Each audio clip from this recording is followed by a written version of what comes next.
Notre planète a le pouvoir de déclencher des cataclysmes. Éruptions volcaniques, séismes, ouragans et inondations sont capables de tout dévaster sur leur passage. Peut-être pensons-nous avoir connu les pires catastrophes naturelles, mais les scientifiques qui s'efforcent de comprendre l'origine de ces phénomènes ont la preuve que des événements bien plus destructeurs ont eu lieu par le passé. Il s'agit de l'une des plus grandes éruptions de ces 10 derniers millénaires.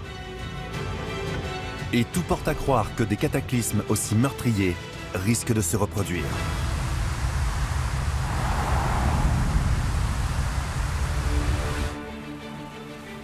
Sur notre planète, les océans, les rivières et les lacs peuvent se transformer en murs d'eau destructeurs. En moyenne, à travers le monde, ces soudaines montées des eaux tuent 25 000 personnes tous les ans.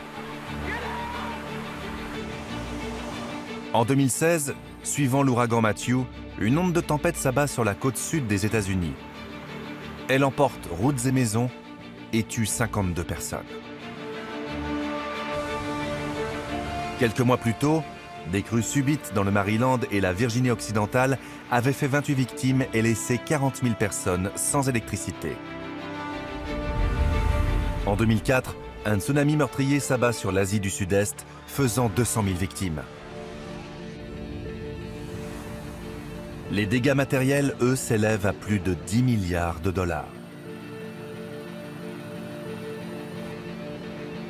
Des tempêtes encore plus immenses et encore plus destructrices ont-elles eu lieu dans le passé? C'est ce que suggère une série de découvertes récentes. Des scientifiques ont trouvé ce qui ressemble à des marques laissées par des inondations cataclysmiques. Des torrents d'eau qui ont raviné l'écorce terrestre et donné à la Terre sa forme actuelle.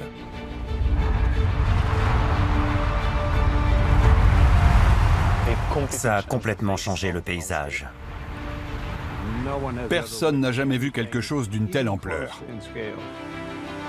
Sur Terre, 3 endroits très éloignés les uns des autres présentent d'étonnants points communs. Aux États-Unis, plus de 40 000 km² de canyons asséchés et de formations rocheuses étranges. En Islande, une gorge profonde de 90 mètres semble s'être formée en un instant. Et au large des côtes de Grande-Bretagne, un réseau de canyons mystérieux creusés au fond de la mer pourrait révéler comment la Grande-Bretagne et la France ont été séparées. L'érosion terrestre n'aurait pas été graduelle. Des indices suggèrent que des torrents d'eau violents auraient tracé les reliefs de la planète en l'espace d'un clin d'œil géologique. Qu'est-ce qui a pu provoquer de tels déluges? Pourrait-il avoir lieu à nouveau?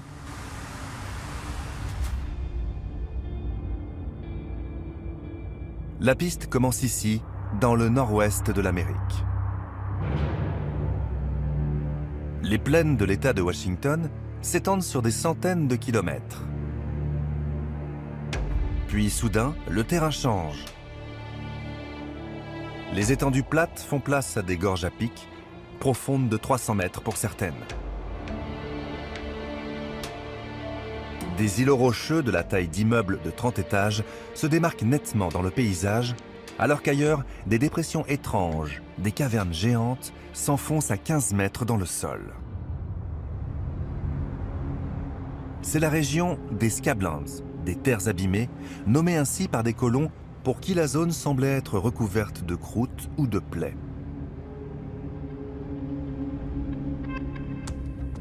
Situés à plus d'une centaine de kilomètres à l'est de Seattle, ces paysages curieux s'étendent sur plus de 40 000 km².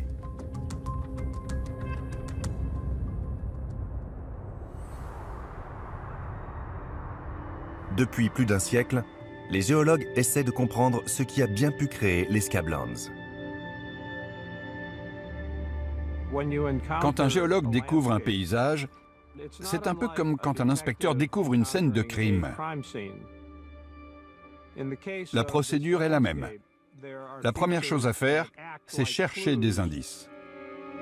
savoir repérer ces indices demande de l'expérience.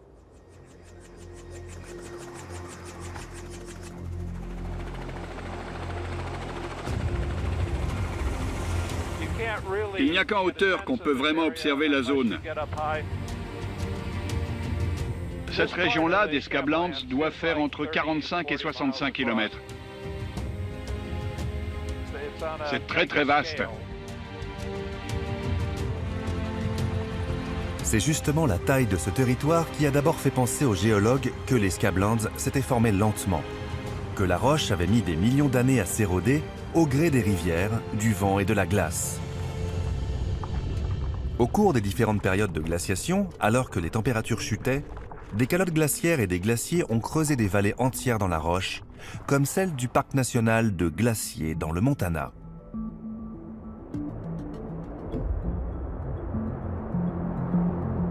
Pendant des siècles, des rivières ont rongé la roche et ont aidé à façonner certains des plus incroyables paysages sur Terre, comme le Grand Canyon en Arizona. Mais les sédiments laissés par la calotte glaciaire quand elle a fondu il y a 12 000 ans montrent que la glace n'est arrivée qu'à la lisière nord des Scablands.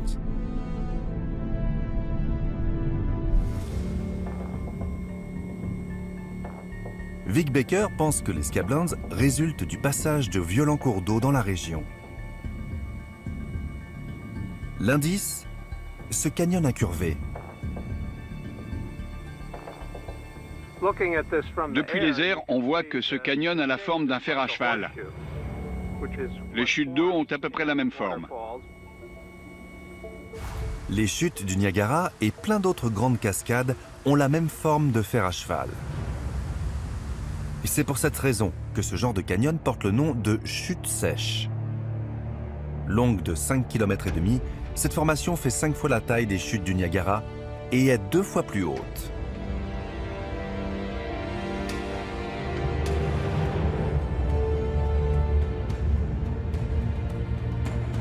Les collines derrière moi font 120 mètres de haut. Les chutes du Niagara tiendraient dans cette alcôve.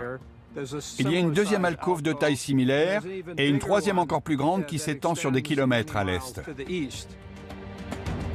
Aujourd'hui, ce sont les chutes connues, humides ou pas, les plus vastes sur Terre. Dans une vallée un peu plus loin, Baker découvre un autre indice témoignant du passage d'importantes quantités d'eau dans la région. Des formations ressemblant à des cavernes que l'on trouve au fond des rivières houleuses. Mais ces excavations sont géantes.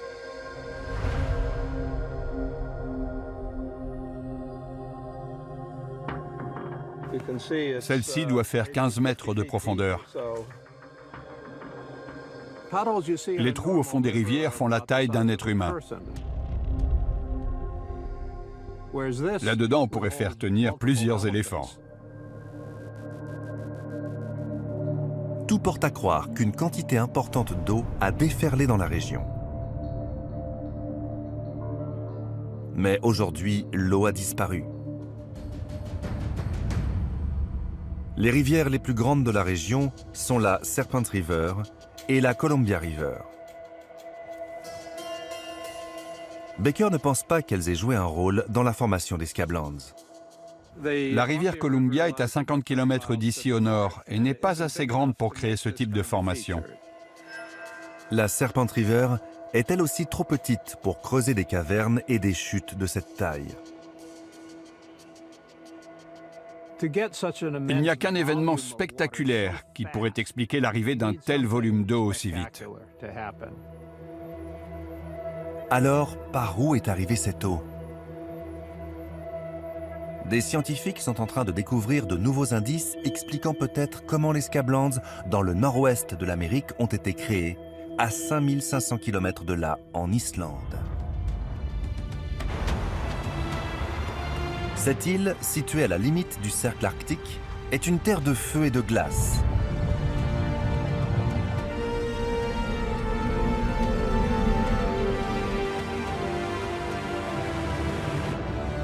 Les paysages du nord-est de l'île ressemblent étrangement à la région des Scablands dans l'État de Washington. Une gorge en forme de fer à cheval, des falaises à pic de plus de 90 mètres de hauteur et un imposant îlot rocheux.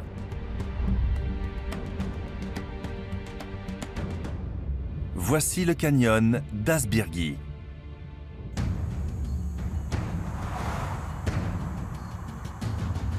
Tout comme les scientifiques des Scablands, le géomorphologue Michael Attal veut comprendre comment ce canyon a été créé.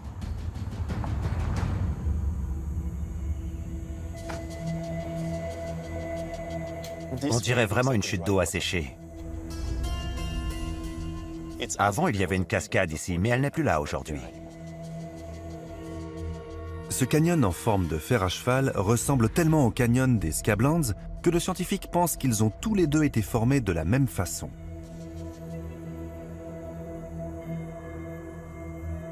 Dans la roche, il trouve des indices sur le temps que ça a pu prendre. Le scientifique se sert d'une technique relativement nouvelle, la datation par isotope cosmogénique. La surface de la Terre est constamment bombardée par des rayons cosmiques provenant de l'espace. Les rochers enfouis sous terre sont protégés de ces rayons.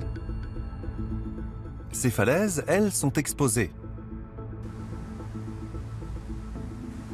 Les rayons cosmiques percutent les atomes à la surface de la roche. La force de ces collisions expulse les neutrons et les protons hors des atomes et modifie la composition de la roche. De nouveaux éléments se créent, comme entre autres une rare forme d'hélium. Ces atomes d'hélium se multiplient avec le temps à un rythme prévisible. En mesurant leur concentration, il est possible de déterminer un âge d'exposition. C'est à ce moment-là qu'on démarre le chronomètre. Le docteur Attal prélève des échantillons de roches à divers endroits dans le canyon d'Asbirgi. Et il compare leurs dates d'exposition. Les résultats révèlent quelque chose de surprenant. Tous les rochers à cet endroit ont été exposés au même moment. Ce qui veut dire que le canyon entier s'est formé d'un coup. Ce canyon a été créé par un événement qui a eu lieu il y a 9000 ans. Une force naturelle progressant lentement comme un glacier, l'érosion ou un soulèvement tectonique aurait exposé les rochers du canyon à des moments différents. Seul un désastre naturel brutal, comme une inondation titanesque, a pu provoquer la formation rapide du canyon. Dans toute l'histoire de l'humanité, nous n'avons jamais connu une inondation d'une telle ampleur. À des milliers de kilomètres de là, les scientifiques des Scablands en sont arrivés à la même conclusion.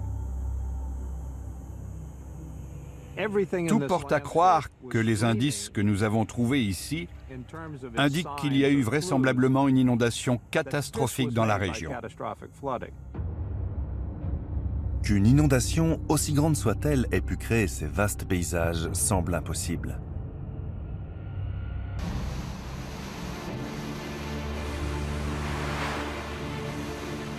Les dernières inondations, les plus destructrices, comme celles ayant suivi l'ouragan Katrina en 2005 ou le tsunami au Japon en 2011, ont laissé des souvenirs douloureux.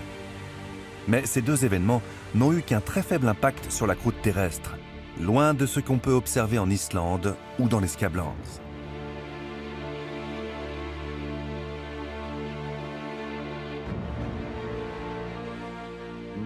Personne n'a jamais vu quelque chose d'une telle ampleur. On parle de véritables déluges qui ont changé la face de la Terre. Les inondations assez puissantes pour créer des canyons dans la roche-mère sont extrêmement rares. En 2002, un de ces phénomènes a néanmoins pu être observé.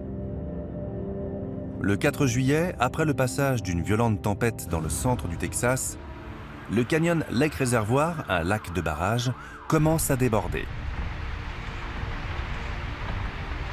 Au plus fort de l'inondation, assez d'eau pour remplir une piscine olympique se déverse toutes les 2 secondes.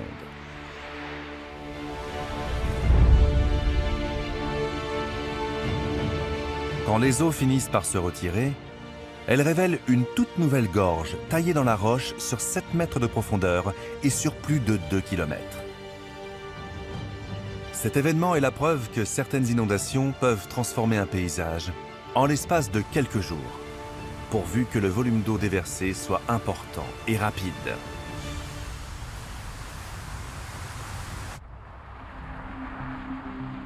En Islande, le géophysicien Magnus Gudmundsson pense avoir découvert d'où est venue l'eau qui s'est répandue dans la région.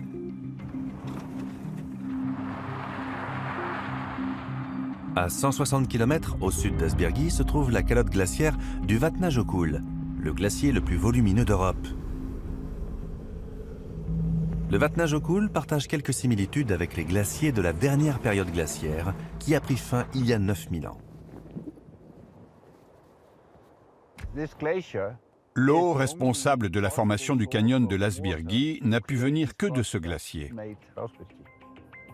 À certains endroits, la calotte est profonde de 900 mètres. Il y a ici des centaines de kilomètres cubes d'eau glacée. On n'a que de la glace ici. Comment tout ça se transforme en eau? Gudmundsson pense que la réponse se trouve cachée sous la calotte glaciaire. 7 immenses volcans. En 1996, l'un d'eux, le volcan Grímsvötn, entre en éruption et provoque l'inondation la plus catastrophique en Islande depuis un demi-siècle. De temps en temps, on a des éruptions massives qui font fondre d'énormes quantités de glace en quelques heures. Plus de 3 km3 d'eau fondue s'abattent sur la région. Le débit de l'eau est 16 fois plus puissant que celui des chutes du Niagara. Routes, ponts et lignes électriques sont détruits.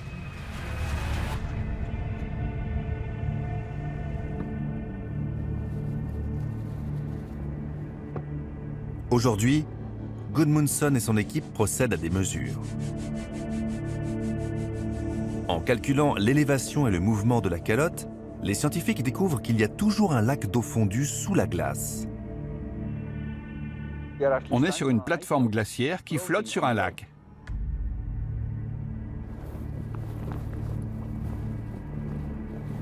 Gudmundsson pense qu'il y a 9000 ans, une éruption géante sous la calotte glaciaire a provoqué une inondation colossale, assez puissante pour façonner le canyon de l'Asbyrgi.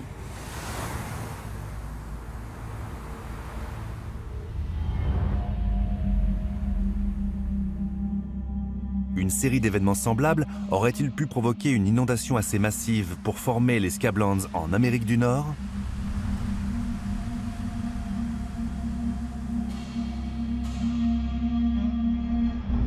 À 160 km à l'ouest des Scablands se trouvent de nombreux volcans en activité, dont le mont St. Helens, partiellement couvert de glace.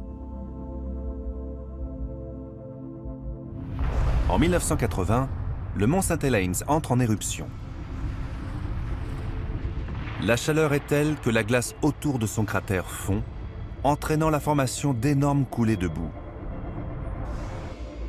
En aval, les inondations sont dramatiques.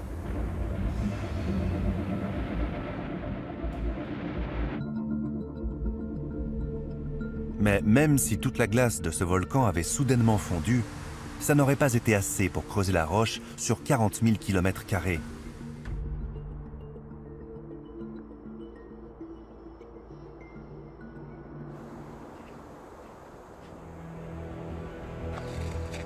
Qu'est-il donc arrivé dans les Scablands? Pour découvrir si la glace est vraiment la coupable, Vic Baker doit d'abord déterminer quand les Scablands ont été créés. En analysant des échantillons dans toute la zone, il découvre que les rochers ont été exposés au cours d'une période s'étalant sur quelques milliers d'années. En géologie, cette durée équivaut à un clin d'œil. Une date en particulier se démarque. Toutes les dates que nous avons pu fixer tournent autour des 16 000 ans dans le passé. Bien que la glace recouvrait une bonne partie de l'Amérique du Nord il y a 16 000 ans, les géologues pensent qu'elle n'a pas atteint les volcans de l'État de Washington. La piste semblait donc s'arrêter là. jusqu'à ce que les scientifiques fassent une découverte surprenante à plus de 300 km à l'est des Scablands, à Missoula, dans le Montana. Le géologue Larry Smith est à la recherche d'indices pouvant expliquer d'où l'eau serait venue. Du haut de ces collines, il est possible d'observer des lignes horizontales tracées dans la roche à 300 mètres au-dessus du sol de la vallée. On dirait que ces lignes ont été creusées dans la colline par des vagues ayant battu la roche. Ces lignes sont les marques laissées par les rives d'un lac. Elles sont la preuve qu'une immense étendue d'eau a un jour recouvert ces vallées aujourd'hui asséchées de l'ouest du Montana. On trouve dans la région des centaines de kilomètres d'anciens littoraux. Les géologues ont estimé qu'il y a très longtemps, ces vallées étaient recouvertes d'une étendue d'eau plus grande que le lac Ontario.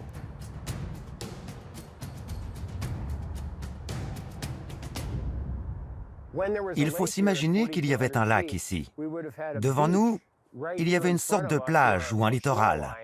Le lac recouvrait toute la vallée. Il y avait des centaines de mètres d'eau, là où aujourd'hui se trouve la ville de Missoula. Les géologues l'appellent le lac glaciaire Missoula. Ça représente une énorme quantité d'eau. Si le lac s'est vidé rapidement, il est possible que toute cette eau ait formé les Scablands. Aujourd'hui, le lac a disparu. La vallée est complètement ouverte. La question, c'est où, quand et comment s'est formé le barrage qui a créé ce lac. Smith redescend au niveau d'une des extrémités de la vallée. Il n'y a ici aucun signe de glissement de terrain ou de chute de rocher qui aurait formé un barrage naturel. Mais sur la roche elle-même, Smith remarque des traces révélatrices. On voit qu'il y a des fissures dans la roche. Géologiquement, il n'y a que la glace qui peut à la fois lisser et rayer la roche comme ça. Les glaciers, dans leur mouvement, rayent la roche sous-jacente comme du papier de verre.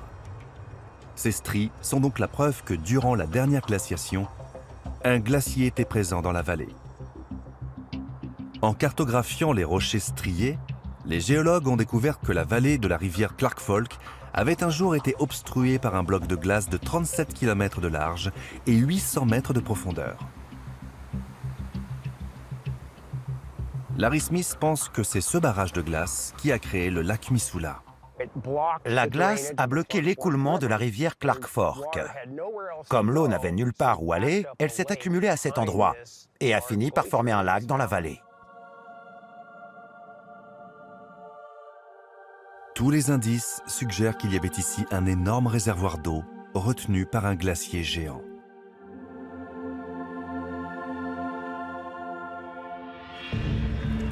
Une vidange brutale du lac pourrait avoir libéré une quantité d'eau assez importante pour former les canyons des Scablands.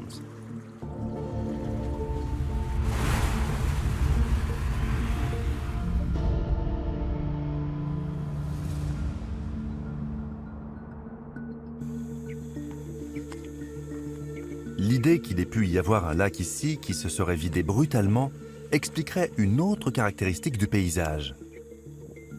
Des ondulations géantes sur le sol de la vallée.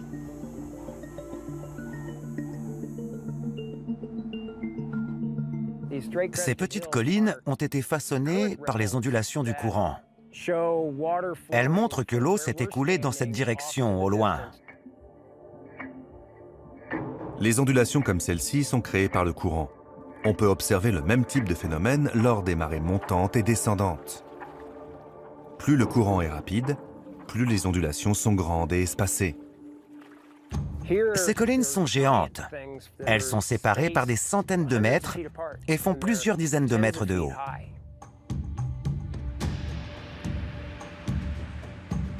Ces collines sont si grandes que les eaux du lac qui les ont créées ont dû se déverser dans la vallée à près de 130 km/h. C'est la preuve que le lac Missoula s'est vidé brutalement, provoquant une inondation importante. Cela veut aussi dire que le barrage de glace de 37 km de large qui le retenait a fini par céder brutalement.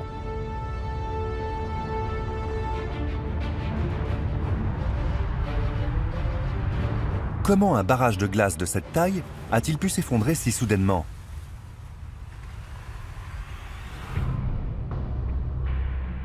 Les dates d'exposition aux rayons cosmiques indiquent que l'inondation dans les Scablands a eu lieu bien avant la fin de la période glaciaire. Cela exclut une fonte progressive due au réchauffement climatique. C'est en étudiant des ruptures de barrages modernes que les scientifiques vont trouver la réponse. Et il faut évacuer. En 1976, dans l'Idaho, le tout nouveau barrage Teton d'une hauteur de 90 mètres cède, libérant près de 300 milliards de litres d'eau. L'inondation emporte maisons et voitures et tue 11 personnes. Après la catastrophe, les enquêteurs découvrent que de l'eau s'était infiltrée sous le barrage, causant une érosion interne. Larry Smith pense que c'est aussi une infiltration sous le barrage de glace qui a entraîné la vidange du lac Missoula.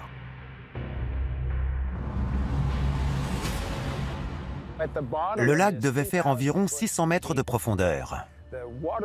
Au fond d'un lac aussi profond, la pression de l'eau est énorme. L'eau peut pénétrer dans la moindre petite fissure dans la glace. À force, la fissure finit par s'agrandir jusqu'à former un réseau de tunnels sous la glace.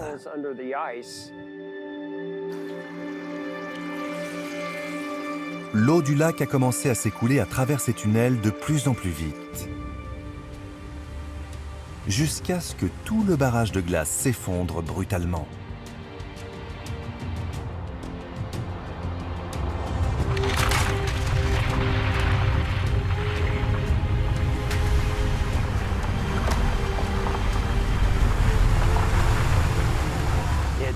Le barrage a dû céder en quelques minutes ou quelques heures, et l'eau du lac s'est déversée dans la région. Aujourd'hui, quand on voit des images d'inondations à la télé, les maisons sont quasiment recouvertes. Parfois, des gens se réfugient sur leur toit. Mais ce n'est rien comparé à ce qu'il s'est passé.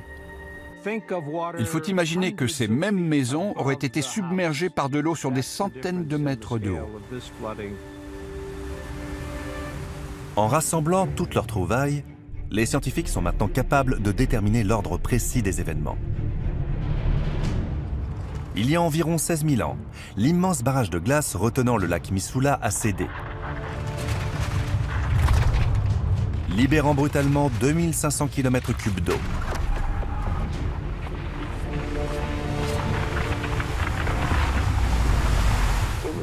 C'est l'équivalent en volume de 10 fois le débit de tous les fleuves du monde. Un torrent déchaîné a alors déferlé sur l'État de Washington. Des milliards de tonnes de roches ont été emportées, transformant le paysage. Il y avait des blocs de glace et de roches. L'eau tourbillonnait. Le bruit devait être assourdissant. En quelques heures, l'eau atteint le Pacifique. 5000 km3 de roches et de terre violemment arrachées aux Scablands se déversent dans l'océan.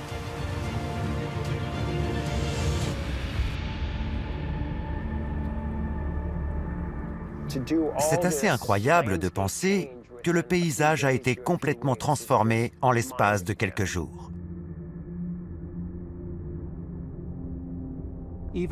Même les plus grands films catastrophes n'ont jamais dépeint une inondation aussi impressionnante que celle qui a eu lieu ici.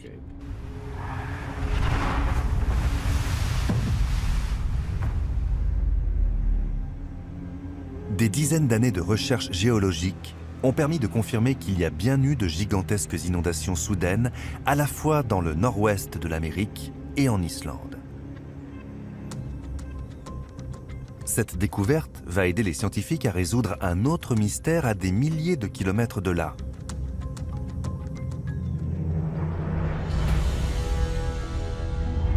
Dans la mer qui sépare la Grande-Bretagne de la France. Aujourd'hui, la Manche relie la mer du Nord à l'est à l'océan Atlantique à l'ouest. C'est l'une des zones maritimes les plus fréquentées au monde.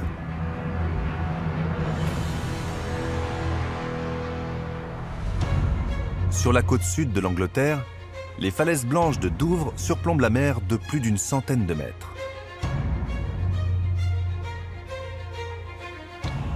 Des géologues comme James Lawrence pensent que ces falaises de craie détiennent un secret extraordinaire. Et ils ne reculeront devant rien pour le découvrir.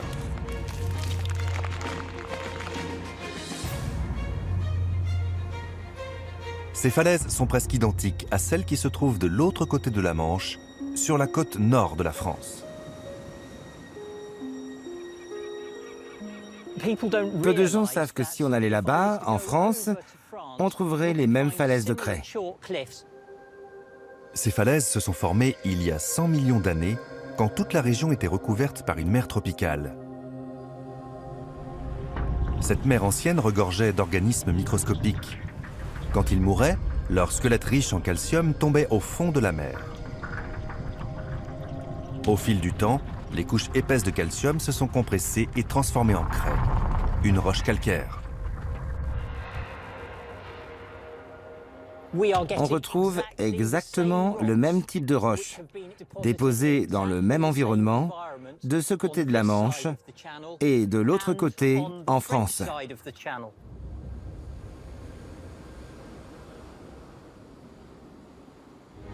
Le géologue a découvert que les falaises de France et celles d'Angleterre avaient plusieurs éléments en commun.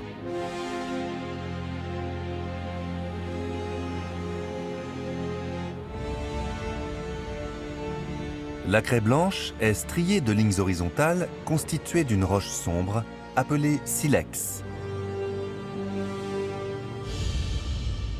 Ici, j'ai une superbe ligne de silex. Le silex, composé de microcristaux de quartz, se forme en fonction des variations dans la composition chimique de l'eau. Mais ces changements n'arrivent qu'occasionnellement, d'où le motif singulier que dessine le silex dans la craie. Ces lignes sont continues à travers toute la craie. Cette ligne de silex traverse toute la falaise. Il y en a des douzaines comme celle-ci.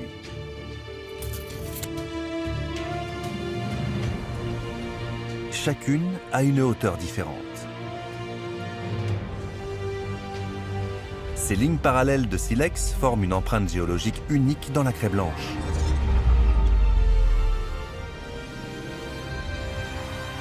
Ce qui est intriguant, c'est que ce même signe distinctif est visible de l'autre côté de la Manche. La craie et le silex de ces falaises forment un code barre spécial. On retrouve exactement le même code barre dans les falaises en France. L'espacement et la profondeur des lignes de silex correspondent parfaitement. Pour James Lawrence, c'est une preuve irréfutable.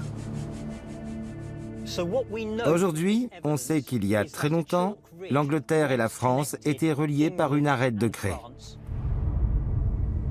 Ces couches de silex nous apprennent qu'il y a des centaines de milliers d'années, un anticlinal de craie de plus de 11 km de large s'étendait sur 34 km et rattachait la Grande-Bretagne au continent européen.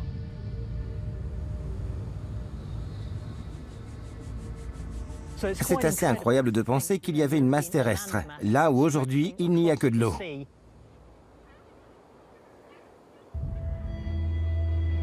Mais cette découverte a mis en évidence un nouveau mystère.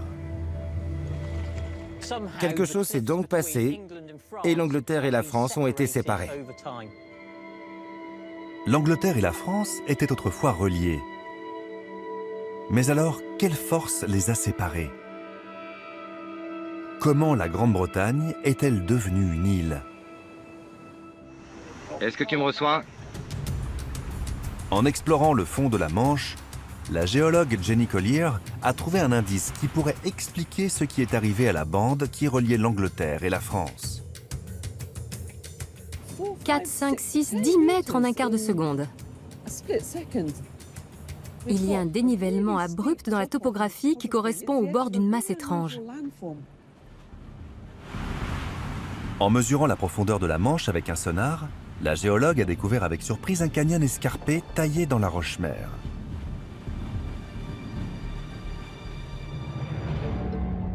Le sonar envoie des ondes acoustiques vers le fond de la mer. Plus l'eau est profonde, plus le son met de temps à revenir. Jenny Collier pense que le fond de la Manche était plat. Mais le sonar a révélé tout autre chose.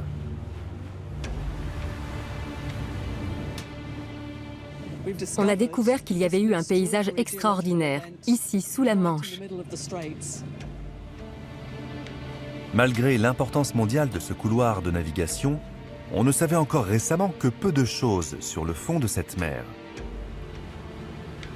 Pour enquêter sur cette découverte géologique majeure, Collier et ses collègues se sont attelés à une tâche longue et ardue. Utilisant un système de sonar plus avancé, ils ont cartographié 136 km² de la Manche avec une précision de 10 cm. La carte a révélé des chenaux, des îlots rocheux, des bassins et des vallées, taillés à près de 90 mètres de profondeur dans les fonds rocheux.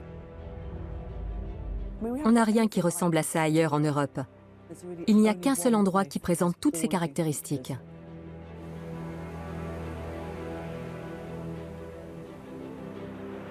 Quand on enlève l'eau, on remarque que le terrain sous la Manche ressemble étrangement aux Scablands dans l'État de Washington. Ce paysage sous-marin semble lui aussi avoir été créé par une inondation géante. La seule chose qui peut creuser des îlots dans la roche-mère, c'est le passage soudain et brutal d'eau en grande quantité. C'est pour cela qu'on pense qu'il y a eu ici aussi une inondation catastrophique. L'étude du paysage des Scablands a révélé que la création de ce type de relief ne peut être causée que par la libération soudaine d'une énorme quantité d'eau concentrée au même endroit.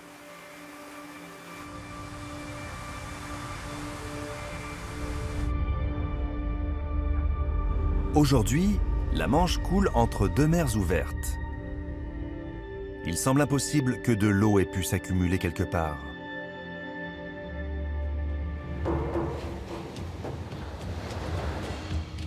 Le géologue Phil Gibbard pense avoir la réponse.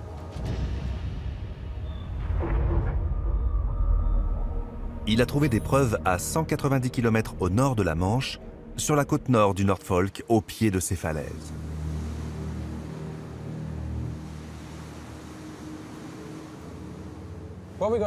Ici, on a un dépôt glaciaire qui date d'environ 450 000 ans. Ces dépôts ont été laissés il y a très longtemps dans toute l'Europe du Nord par les glaciers géants qui recouvraient la région. Il y a 450 000 ans, la glace s'étendait sur la quasi-totalité de la Grande-Bretagne. Le niveau des mers était plus bas et des glaciers de plusieurs centaines de kilomètres de large et hauts d'1,5 km descendaient de Scandinavie.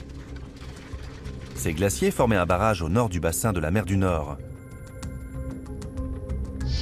Au sud, l'eau était retenue par la barrière de craie entre la France et l'Angleterre.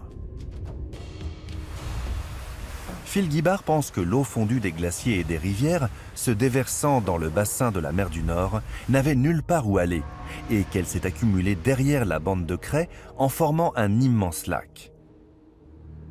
Le géologue a trouvé des preuves de ce réservoir de l'air glaciaire dans les falaises sillonnées de fines couches horizontales de limon. Les sédiments sont horizontaux. Cette horizontalité ne peut avoir été créée que par un lac ou par de l'eau stagnante. Pas par un océan.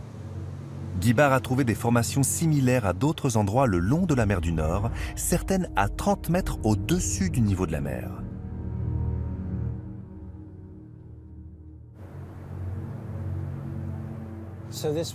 Il y avait ici un lac immense, de la même taille que les grands lacs de l'Amérique du Nord.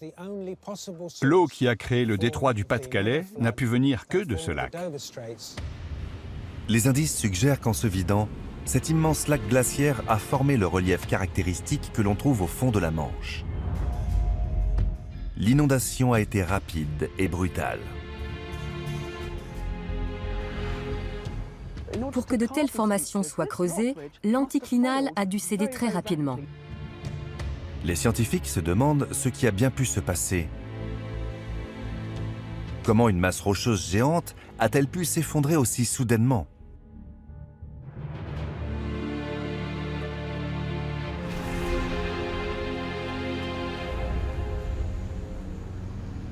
Peut-être est-ce lié à la façon dont la craie réagit à l'eau. Le lac glaciaire était en contact avec l'arête de craie. Petit à petit, la craie s'est gorgée d'eau et la roche est devenue beaucoup plus friable. La craie est une roche perméable. Quand elle est imbibée d'eau, elle perd la moitié de sa force et devient extrêmement cassante.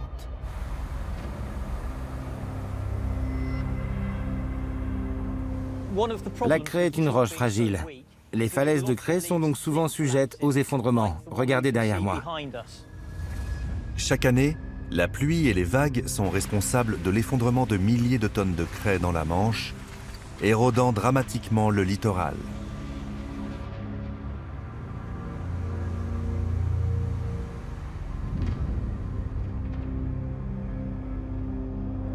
Aujourd'hui, de nombreux géologues pensent qu'il y a 500 000 ans, en plein air glaciaire, l'eau du bassin de la mer du Nord a fragilisé l'arête de craie.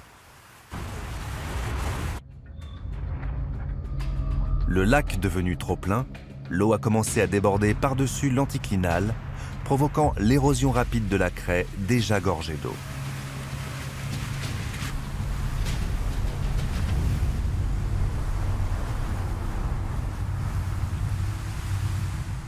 Au tout début, le flot ne devait pas être très important. Mais l'arête a cédé petit à petit. D'énormes blocs de craie sont tombés et l'eau a afflué.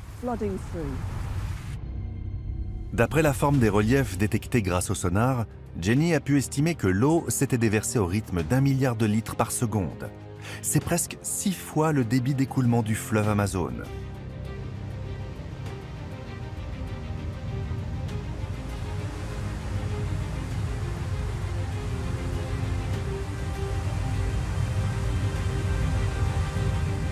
Une vague géante est passée par-dessus l'anticlinal et elle a déferlé de l'autre côté. L'eau a détruit complètement l'arête de craie qui reliait l'Angleterre à la France avant de finir sa course dans l'océan Atlantique.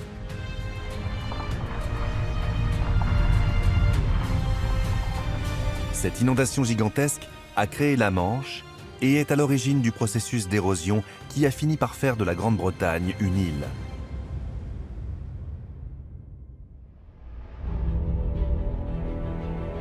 Les indices retrouvés en Islande, dans la Manche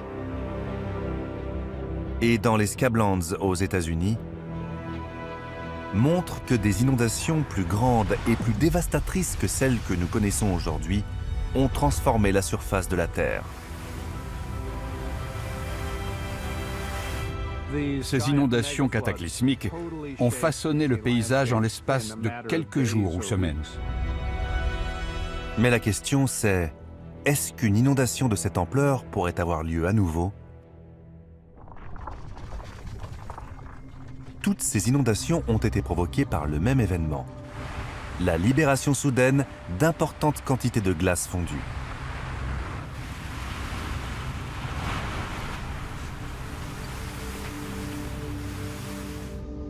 En Islande, un volcan sous un glacier pourrait déclencher une inondation destructrice à tout moment.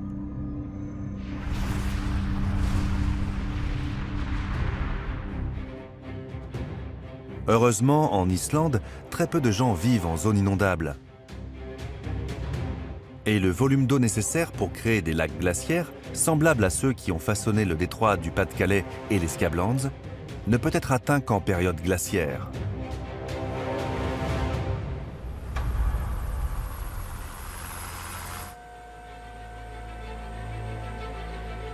Sur Terre, aujourd'hui, plusieurs endroits représentent toujours un risque pour des millions de personnes.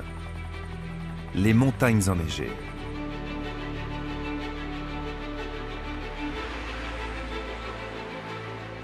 Qui dit glacier, dit beaucoup d'eau.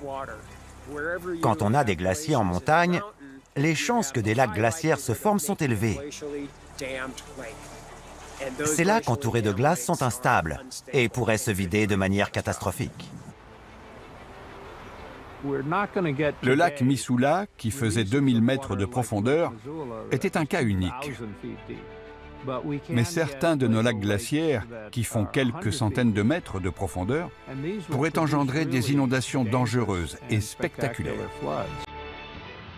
Aujourd'hui, les inondations, bien que moins titanesques qu'avant, continuent de détruire des vies et des régions entières.